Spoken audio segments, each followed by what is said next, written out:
चलिए, एक चैप्टर चल रहा है जो कल शुरू हुआ था, जिस चैप्टर का नाम है क्या? Accounting ratio. क्या नाम है बेटा?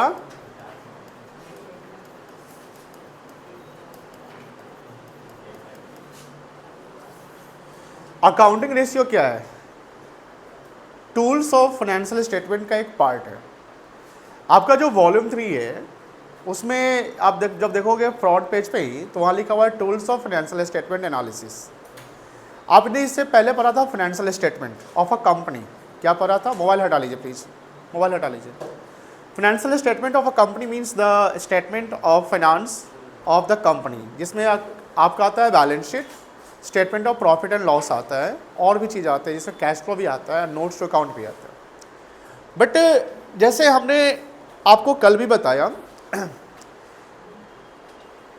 कोई इंसान फिजिकली फिट रहता है तो हम कहते हैं कि फिजिकली वो हेल्दी है, मतलब कि प्रॉपर सही है, सब कुछ ठीक है। तो इंसान को या परिवार को फाइनेंशियली भी फिट रहना है। फाइनेंशियली फिट का मतलब फाइनेंशियली आप कितने हेल्दी है।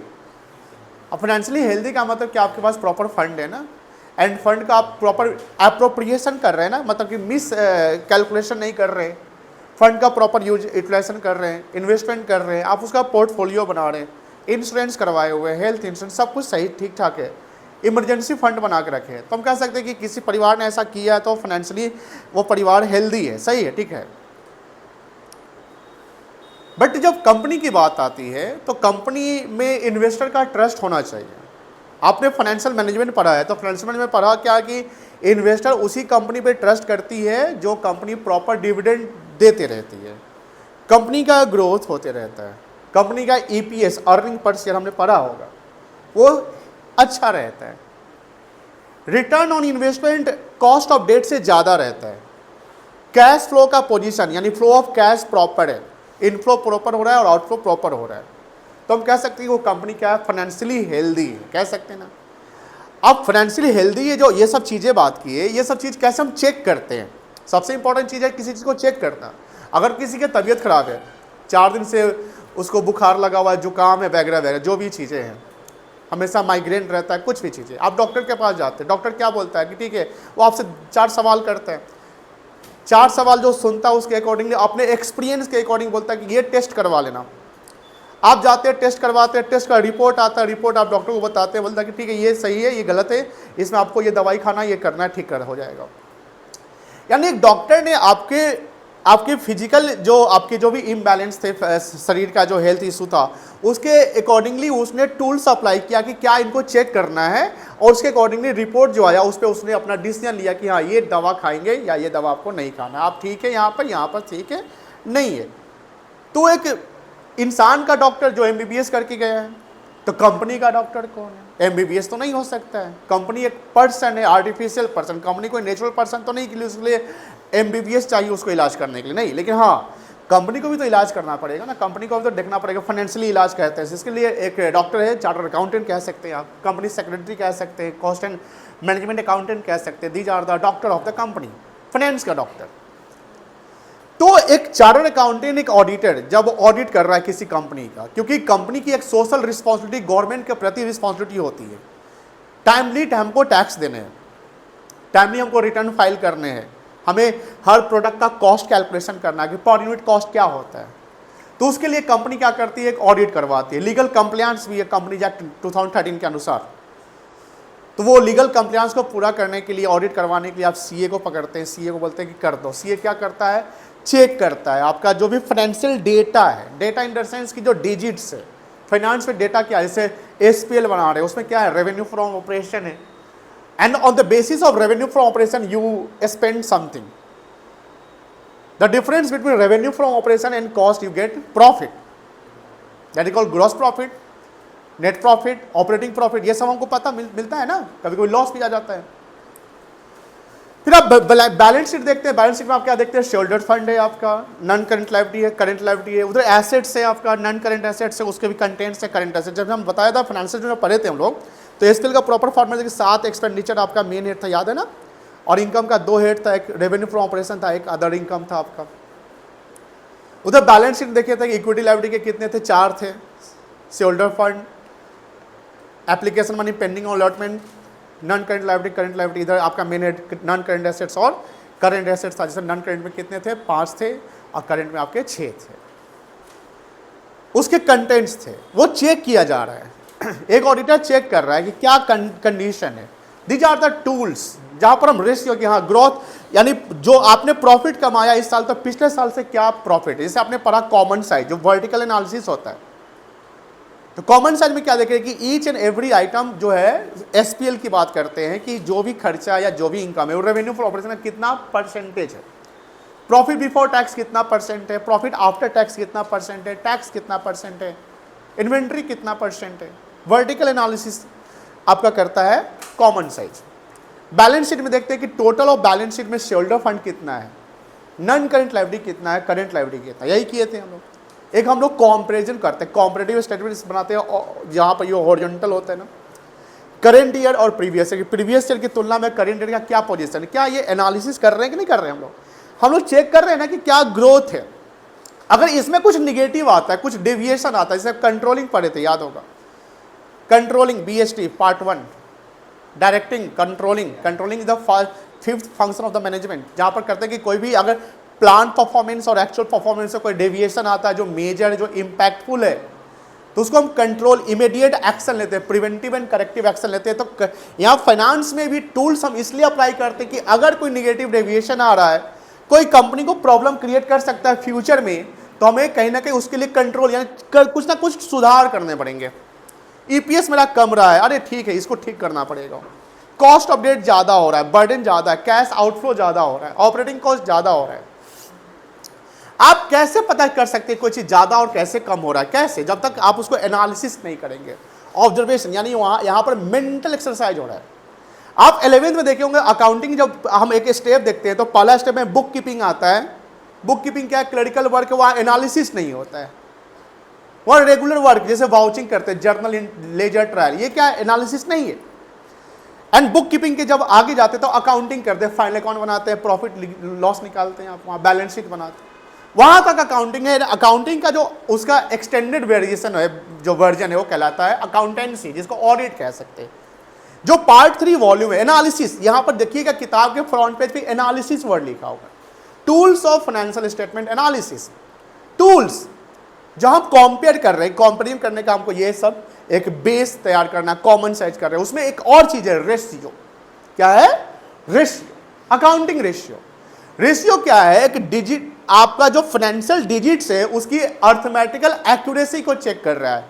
जैसे लास्ट ईयर यानी प्रीवियस ईयर में हमने 20% ग्रॉस प्रॉफिट कमाया था। 11 में पढ़े होंगे आप लोग फाइनल अकाउंट में, ग्रॉस प्रॉफिट जैसे 20% cost, net profit on cost इतना है, नेट प्रॉफिट ऑन सेल इतना है, ऐसा कुछ देखे होंगे। तो प्रीवियस ईयर में 20% प्रॉफिट कमाया जिसकी वॉल्यूम इतनी है। इस साल हमने 21% प्रॉफिट कमाया। हम ग्रोथ परस्पेक्ट देख रहे हैं, हाँ 1% में प्रॉफिट ज्यादा कमाया। पिछले साल मेरा जो कॉस्ट था वो रेवेन्यू फ्रॉम ऑपरेशन का 80% था, इस बार 79% ही कॉस्ट हुआ। हम कंपेयर कर रहे हैं, रेशियो देख रहे हैं, ग्रोथ पर्सपेक्टिव। हम फाइनेंशियल साउंडनेस देख रहे हैं, जैसे हमने बोला कि auditor financial soundness, financial healthy कितने, वो देखते हैं, जिसको हम सॉल्वेंसी पोजीशन कहते हैं। सॉल्वेंसी मतलब कितने आप सॉल्वेंट है। सॉल्वेंट मतलब होता है फाइनेंशियली आप हेल्दी है कि नहीं है। Are you able to pay out the liabilities. If you are able to pay out the liability when you are, that is you are called the solvent person. If you are not able to pay out the liability, then you are called insolvent. Company insolvency situation में कब जाती है, जब company heavy continuous क्या करती है, losses करती है, बैंकरप्ट होती है, दिवालियापन जिसको कहते हैं। अब तक क्या होगा, लिक्विडेशन कर दीजिए ना, जहां पर शेयर होल्डर को नुकसान होता है, तो शेयर होल्डर उस कंपनी में तो पैसा नहीं लगाएगा। तो टूल्स ऑफ फाइनेंशियल स्टेटमेंट में हमने देखा कॉमन साइज जो पढ़ लिया, कॉम्परेटिव पढ़ लिया, कैश फ्लो भी है जो हमें आगे पढ़ना है। कैश फ्लो भी हम देखते हैं कि क्या हमारा सिचुएशन है। एंड एक है आपका रेशियो। तो अकाउंटिंग रेशियो क्या है, अकाउंटिंग रेशियो कहीं ना कहीं एक फाइनेंशियल डेटा का, जहां एसपीएल और बैलेंस शीट के डेटा को हम कहीं ना कहीं चेक करते हैं कि क्या हमारी पर्सपेक्ट्स है। जहां पर अगर हम एसपीएल की बात करते हैं तो एसपीएल में जनरली हमारा परफॉर्मेंस, क्योंकि एसपीएल फॉर द ईयर बनता है, आप जानते होंगे। आप एसपीएल क्या बनता है, फॉर द ईयर, यानी SPL follow the flow concept. Flow concept है ना, एक टाइम डायमेंशन होता है ना कि एक साल में कितना सेल, एक साल में कितना सैलरी, एक साल में कितना cost, this is the flow concept for the year. But balance sheet क्या है? बैलेंस शीट एक स्टॉक कॉन्सेप्ट की at a point of time what is your position, what is your financial position, what is the value of your land and building, what is the value of your creditors, what is the value of your debentures, shares, equity, etc. at a point of time. When a company find out the solvency position, then company go through the balance sheet. What is our current liabilities, what is our current assets, because we have sufficient current assets to pay out the current liability, because current liability within 1 year जो हम पे कर रहे हैं, और current asset जो within 1 year हम cash में कन्वर्ट कर सकते हैं। तो current liability की पेमेंट हम किससे कर सकते हैं? नॉन करंट एसेट से करेंगे कि करंट एसेट से करना पड़ेगा? ऑब्वियसली करंट एसेट से करेंगे। अगर क्रेडिटर्स का पेमेंट करोगे तो कहाँ से? चेक दोगे ना उसको, नेट बैंकिंग से पेमेंट, तो क्या वो करंट एसेट्स ही है ना। अब उसके लिए बिल्डिंग बेचने जाएंगे क्या? नहीं बेच सकते हैं।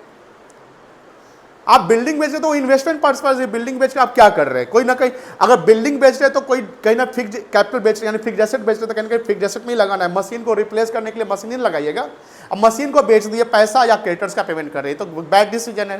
This is the bad decision. अगर आप ऐसा कर रहे हैं, ऑडिटर को पता चलेगा, आप ऑडिटर से आप बोलते हैं कि भैया एडवाइस करें कि हमको क्या करना, बोलेगा नहीं ये डिसीजन सही नहीं है, तो क्या हम नहीं ले सकते हैं? नहीं, डिपेंड करता है कि अगर फाइनेंशियली इंसॉल्वेंसी के सिचुएशन पे जा रहे हैं तो आपको सब कुछ तो वही करना पड़ेगा, रियलाइज कर दो, एसेट्स को बेच दो, है ना। तो एक ऑडिटर कंपनी का फाइनेंशियल डॉक्टर होता है। आप भी फ्यूचर में जब आप सीए बनोगे, कहीं ना कहीं कंपनी के फाइनेंशियल डॉक्टर हो। आप कंपनी का कहीं ना कहीं बैलेंस शीट, परफॉर्मेंस सब देख रहे हो, आप पे कंपनी भरोसा कर रही है। आपके एक कलम मतलब आपके एनालिसिस, ओपिनियन से कंपनी का दिशा चेंज हो सकता है। आपका एक बैड डिसीजन, एक बैड कैलकुलेशन कंपनी को गलत रास्ते पे भी ले सकता है।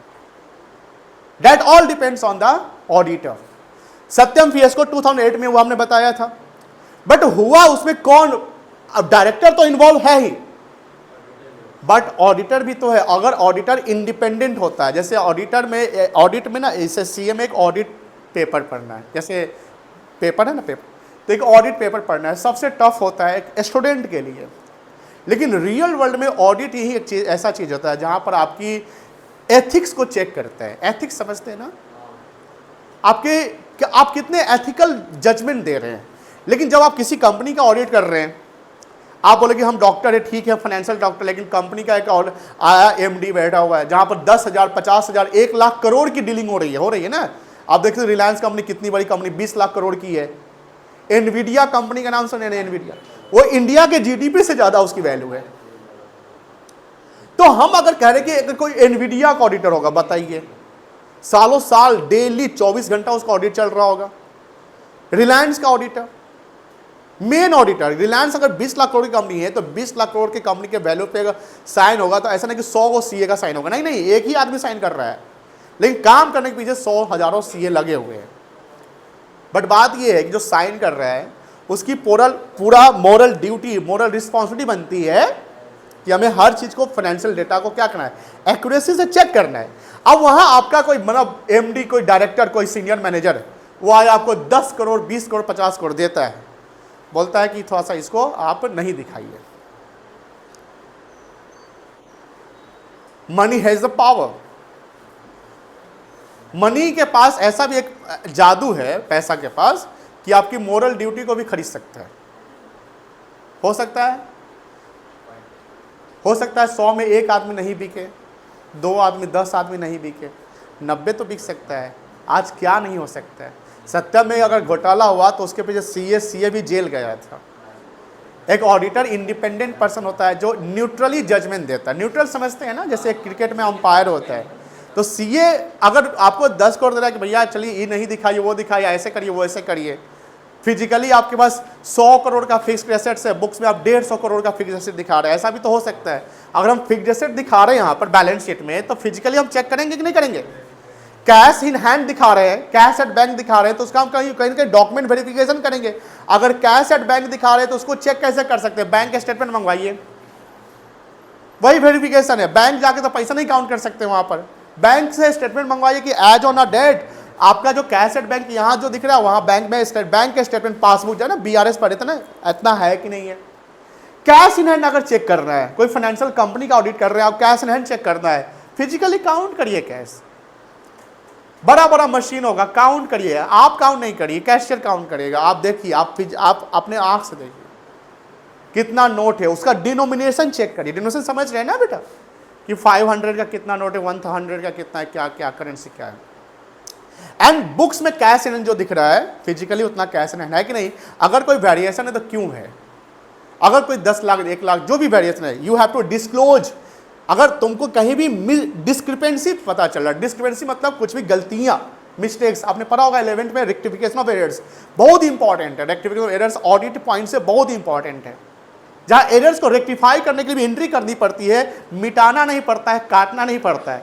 आप अगर यहां पर अकाउंटिंग करते हैं, गलती हो गया काट करिएगा, व्हाइटनर लगाइए, काटिएगा, फिर से लिखिएगा, पेंसिल है तो मिटा के लिख दीजिएगा। लेकिन जब आप प्रैक्टिकल रियल वर्ल्ड में अकाउंटिंग कर रहे हैं, आप कोई डेटा एंट्री कर रहे हैं, वहां गलती कर दी है, 2000 के जगह 20,000 लिखा गया, 1200 पे 2100 लिखा गया, तो फिर क्या करोगे, वहां मिटाओगे? हमने सिखाया वहां पर मिटाना नहीं है, वहां पर क्या करना है, रेक्टिफाइड एंट्री पास करने हैं। तो ये सारे चीज ऑडिटर का एक रोल होता है। ऑडिटर का रोल समाज के प्रति, देश के प्रति काफी इंपॉर्टेंट है, ध्यान रखिएगा। सीए बनना टफ है, और सीए अगर आप बन जाते हैं तो बोलिएगा उसका जीवन आसान है, नहीं, जीवन आसान नहीं है, आपकी और रिस्पॉन्सिबिलिटी बढ़ जाएगी। क्योंकि आप जब तक सीए हैं, सीए से पहले मतलब सीए नहीं बने तब तक आप एज ए स्टूडेंट है, आपकी कोई मोरल रिस्पॉन्सिबिलिटी नहीं बन रही, पास करना है। जब आप बन गए तो प्रेशर रहेगा आपको, जितने क्लाइंट्स हैं उनका काम प्रॉपर करना है। बात समझ में आ रही है ना। एक डॉक्टर जब तक एमबीबीएस की तैयारी कर रहा है तब तक उसको पास करने का टेंशन है, लेकिन जब डॉक्टर बन जाएगा तो उसका टेंशन खत्म हो जाएगा। किसी डॉक्टर से मिले जो आपके कोई फैमिली में, कोई फैमिली डॉक्टर, कोई ऐसा इंसान कभी मिलिए, उनसे बात करिए, अरे बहुत टेंशन लेके चलता है, बोलता है कि स्टूडेंट लाइफ ठीक था, पढ़ रहे थे, अब तो यहाँ पर टेंशन, वो टेंशन, कब क्या हो जाएगा, 9 बजे रात को, 2 बजे रात को भी फोन आ जाता है। चलिए अकाउंटिंग रेशियो पे आ जाते हैं। अकाउंटिंग रेशियो को बेसिकली 4 भागों में बांटा गया है, हमने कल इसको लिखवा दिया था। On the basis of liquidity, on the basis of solvency, यहां पर हम यूज करेंगे बैलेंस शीट के डेटा को। किसको यूज करेंगे? On the basis of activity and on the basis of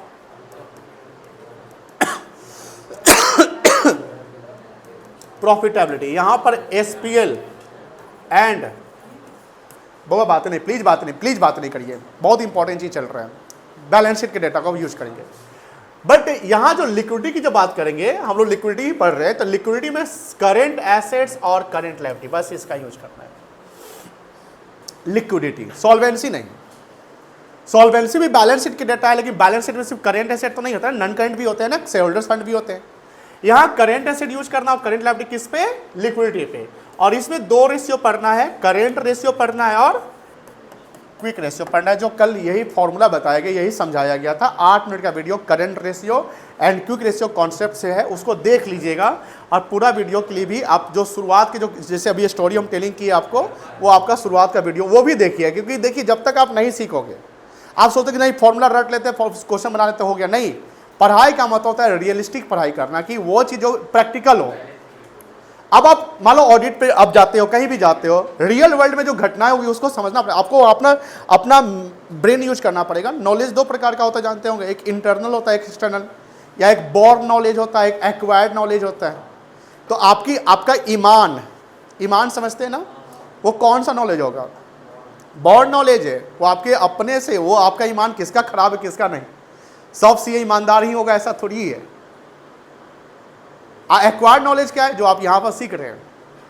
तो ये जरूरी है कि आपके पास दोनों का टैलेंट होना चाहिए। अब बात ये हो रही है बाबा, यहां देखिए, current ratio and quick ratio है ना। तो करेंट रेशियो ये शो करता है पोजीशन करेंट एसेट्स और करेंट लायबिलिटी का, जिसका फॉर्मूला होता है current assets divided by current liabilities. आपको पता होगा जो हम फाइनेंशियल स्टेटमेंट पढ़ा रहे थे, बैलेंस शीट का पूरा फॉर्मेट एसपीएल पढ़ा रहे थे, हमने आपको उस समय बहुत जोर दिया था बेटा बढ़िया से पढ़ना, ईच एंड एवरी आइटम को ध्यान रखना, उसका यूज आगे होने वाला है। आज वो समय आ गया है। करेंट एसेट्स क्या क्या होता है अगर वो पता नहीं है, करेंट लायबिलिटी क्या क्या होता है वो पता नहीं है, how can you solve the question. Accounting ratio जो आपका चैप्टर है, इसमें लगभग टोटल क्वेश्चन इलस्ट्रेशन है 184, एम आई राइट? कितना को इलस्ट्रेशन है? 152 इलस्ट्रेशन है, 152 इलस्ट्रेशन है, और क्वेश्चन कितना है? 184 है। बोलना चाहिए ना क्वेश्चन तभी। अभी दोनों कितना हो गया?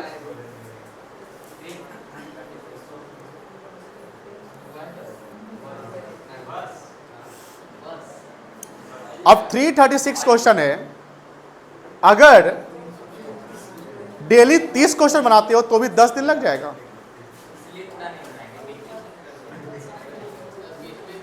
सब बना लीजिए, क्या दिक्कत है? अब समझिए, प्लीज बातें नहीं करिए। क्या आप, अच्छा ये ध्यान रखना, करेंट रेशियो का formula current asset by current liability है, जो इसका रिजल्ट आएगा वो रिजल्ट इन टाइम्स आएगा। किस में आएगा? टाइम्स। जैसे मान लो करेंट एसेट 2 है और करेंट लायबिलिटी 1 है, तो इसका रेशियो आ जाएगा 2/1 इक्वल्स टू 2:1। 2:1 का मतलब ये जो पोजीशन है ये करेंट एसेट का है और ये पोजीशन किसका है? और ये याद रखिएगा, आइडियल करेंट रेशियो जो होना चाहिए वो 2:1। आइडियल करेंट रेशियो का मतलब ये है कि your current assets should be 2 times of the current liabilities. Your current asset should be 2 times of your current liabilities. दूसरा फॉर्मूला आपका क्विक रेशियो है। कोई दिक्कत नहीं, आइडियल नहीं है बेटा, आपका पोजीशन क्या है कि करेंट एसेट बहुत ज्यादा है। अगर 4:1 आता है तो you have to take an immediate and corrective action. आपको चेंज करना पड़ेगा, यानी आपके पास करेंट एसेट्स ज्यादा है, उसको कन्वर्ट करो फिक्स्ड में, इन्वेस्टमेंट करो, आप इन्वेंट्री बढ़ाइए, परचेज करिए। क्यों करेंट एसेट ज्यादा है?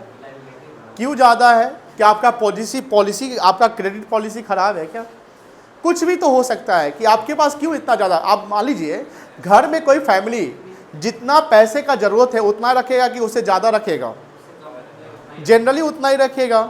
वो जान रहा है कि अगर हम कैश इन हैंड घर में ज्यादा रखते हैं तो एक रिस्क है, थेफ्ट का रिस्क है, दूसरा उसके वैल्यू का डेप्रिसिएशन होने का रिस्क है। मतलब रिस्क तो क्या, वो तो होगा ही होगा, समय के अनुसार उसकी वैल्यू क्या हो जाएगी? कम जाएगी।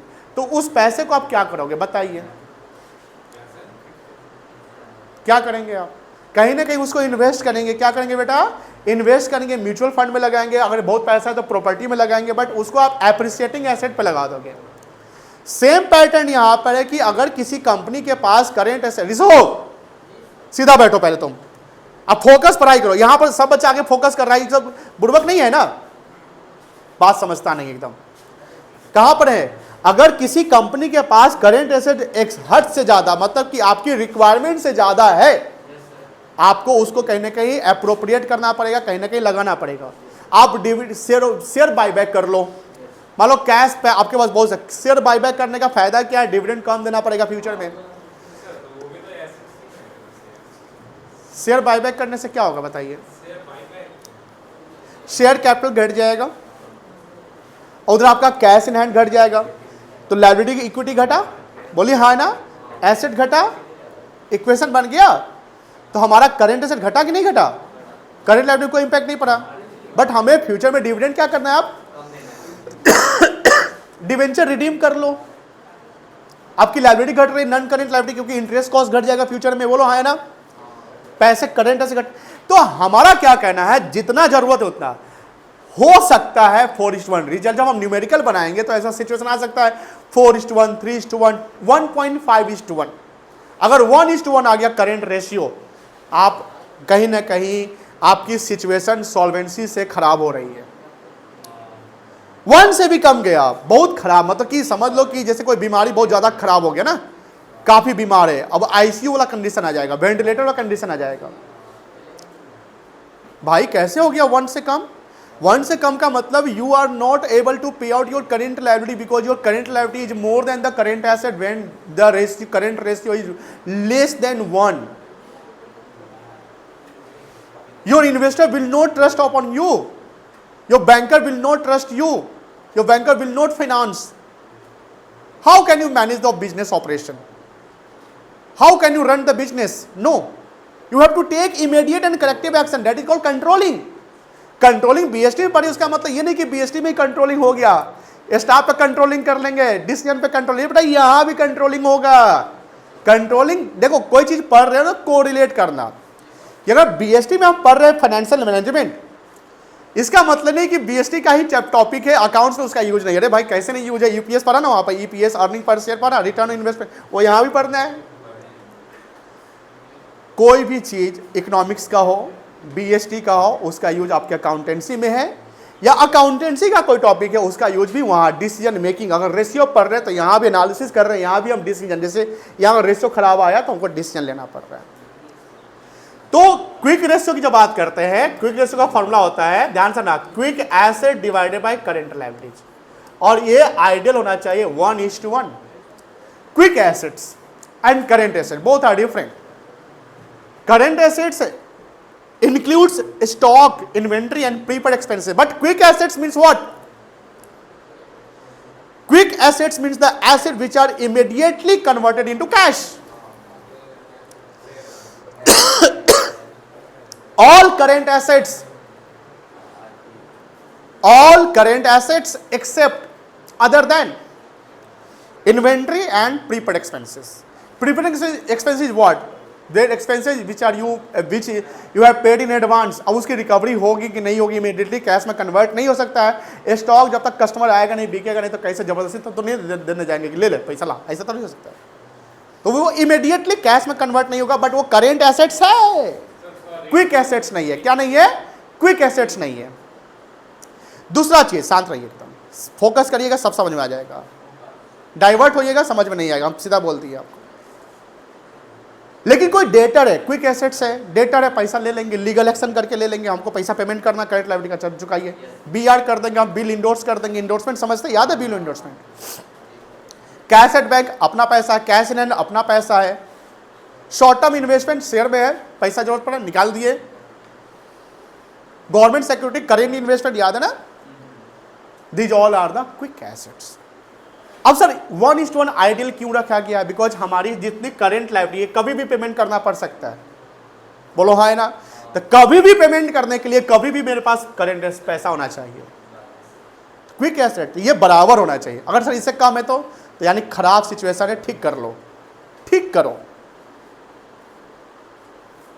मेरी बात समझ में आ गई? करेंट रेशियो की जब बात करेंगे, यानी अगर हम करेंट रेशियो में इन्वेंट्री और प्रीपेड ले लिए तो वो डबल होना है, 2:1 होना चाहिए. मतलब कि हमारी करेंट लायबिलिटी से ज़्यादा सिचुएशन अच्छी होनी चाहिए. कभी भी हम क्रेडिट परचेज कर सकते हैं, कोई क्रेडिटर बढ़ सकता है, कुछ भी ऐसा हो सकता है. ये 2 फॉर्मूला कल डिस्कस किए गए थे, ईजी है. करेंट एसेट में क्या क्या आता है? साक्षी खड़े हो जाइए आप. साक्षी आप नींद में लगता है, खड़े हो जाइए. करेंट एसेट्स के नाम बताइए.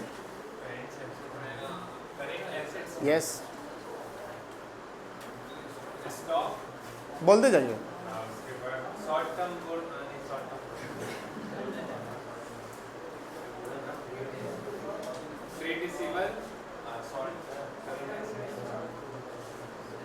शॉर्ट टर्म इन्वेस्टमेंट, और उसके बाद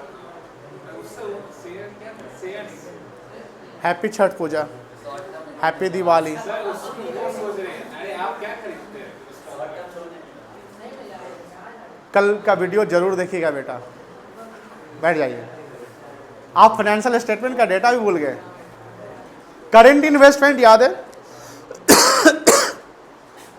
short term loans and advances याद है, cash and cash equivalent,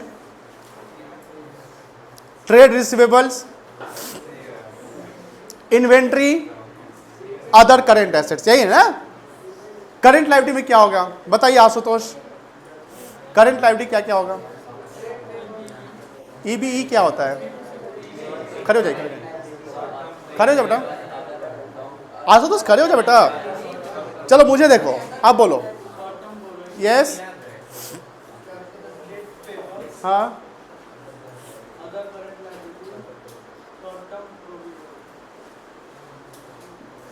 outstanding income क्या होगा? इनकम एक्रूड क्या होगा? अगर इनकम एक्रूड है, नहीं नहीं वो उतना हमको समझाइए नहीं, करेंट एसेट या करेंट लायबिलिटी। इनकम एक्रूड क्या है? करेंट एसेट है, करेंट लायबिलिटी है? करेंट एसेट्स है। अच्छा, आउटस्टैंडिंग एक्सपेंसेस क्या है? Current liability. आउटस्टैंडिंग इनकम बोले तो current. Bank overdraft current liability, कोई दिक्कत नहीं है। अच्छा ऐसे लिखा रहे बैंक, आप बताओ करेंट लायबिलिटी करेंट एसेट्स है? रूपक, रूपक खड़े हो जाइए, बताइए क्या होगा? क्या होगा? आप यहां आगे आइए, आपका फोकस नहीं है तब आपका, हम बोल रियल टाइम फोकस होना चाहिए सबका, रियल टाइम फोकस हो। जैसे ही लिखे आपका नजर सब लिखे क्या है। बैठिए, पीयूष आप बता, सॉरी वैभव बताइए। करंट लायबिलिटी, तुम बताओ आर्या। करंट लायबिलिटी, रितिका, पीयूष तुम बताओ। करंट लायबिलिटी, कौशिक तुम बताओ। हाँ तुम बताओ।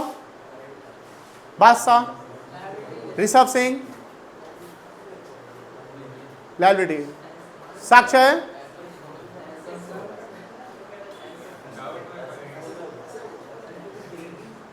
गूगल कर रहा है तुम?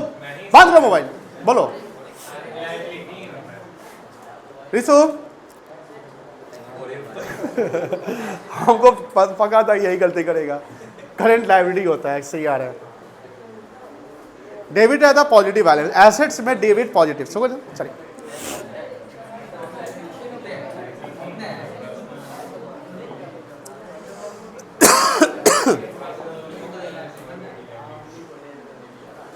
इलस्ट्रेशन 1 बुक पे आ जाइए।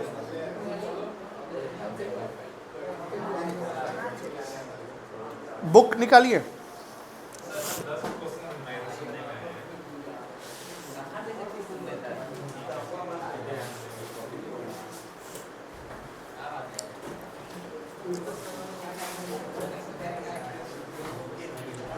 बन सकता है, समझिए प्लीज। हल्ला हल्ला नहीं करोगे। फिर ऊपर पीछे चला गया।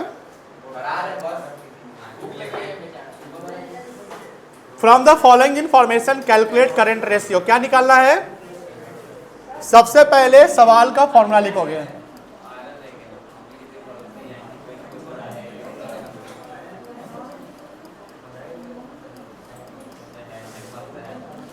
करंट रेशियो, क्या फॉर्मूला है करंट रेशियो का?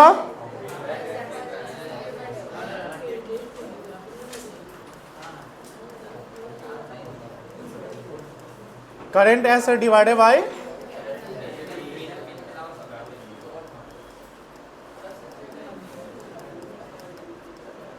करंट लायबिलिटी, यही है ना? अब बताओ करंट एसेट्स में क्या क्या आएगा? इन्वेंट्री आ जाएगा। कितना इन्वेंट्रीज?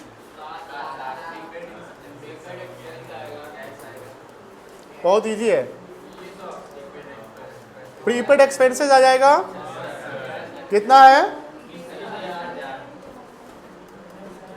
उसके बाद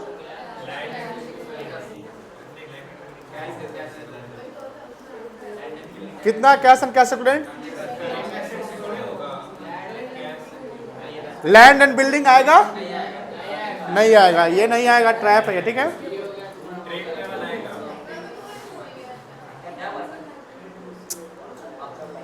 क्या पढ़ाई कर रहा है तुम? जगह छोड़ वैभव के शरण में जाओ। छी करता है, आता कुछ नहीं है, छी कर रहा है। अभी तुम इतना इजी में गलती कर रहा है, तुमको समझ में आ रहा है कुछ भी? ट्रेड पेबल क्या हुआ? करंट लायबिलिटी होगा, ठीक है ना? आउटस्टैंडिंग, ये तीनों करंट लायबिलिटी, ठीक है ना बेटा? डिवेंचर नहीं आएगा, डिवेंचर लॉन्ग टर्म में आएगा जब तक कि विद इन 1 ईयर ना लिखा रहा है, ठीक है ना। कितना करेंट एसेट्स हो गया?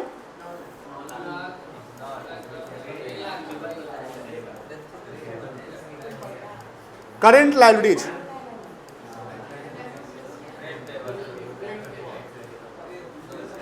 कितना है बेटा? 2 लाख। Outstanding expenses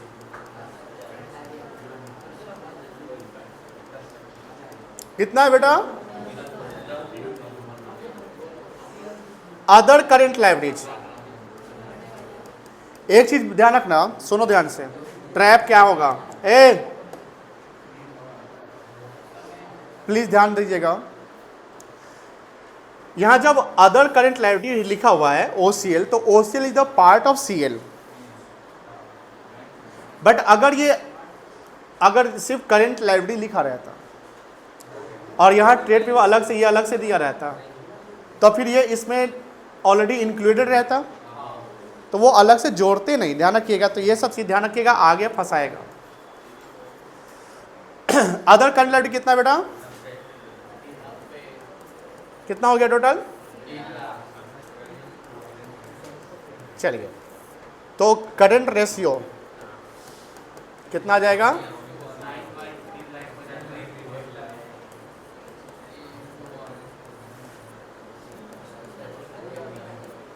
3:1। मुझे बताइए, अगर यहाँ तो कैलकुलेशन था, अब इस पे आपको अगर पूछा जाए कि बताइए क्या सिचुएशन है, आइडियल से ज़्यादा है कि कम है, क्या करना चाहिए? सीए की पोजीशन को थोड़ा कम कर लिया जाए। सीए में से देखो इन्वेंट्री कितना रखा हुआ है। इन्वेंट्री का मतलब क्या है? ये क्विक नहीं है। अब क्या कहानी बनेगा अगर सर क्विक रेशियो यहां निकाला जाए? ध्यान से देखिएगा, क्विक रेशियो में क्विक एसेट, क्विक रेशियो का फॉर्मूला क्या होता है? Quick assets by current liabilities. Quick assets हमने बताया था other than inventory and pre production, यही बताया था ना। तो अगर हमको क्विक एसेट निकालना है, ध्यान से ना बेटा,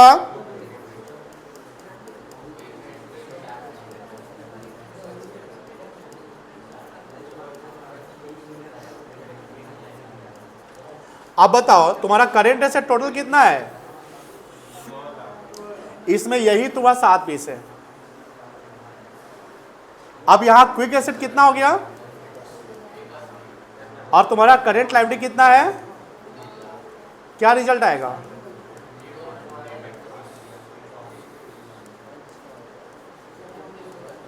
बताओ, सुनो ध्यान से।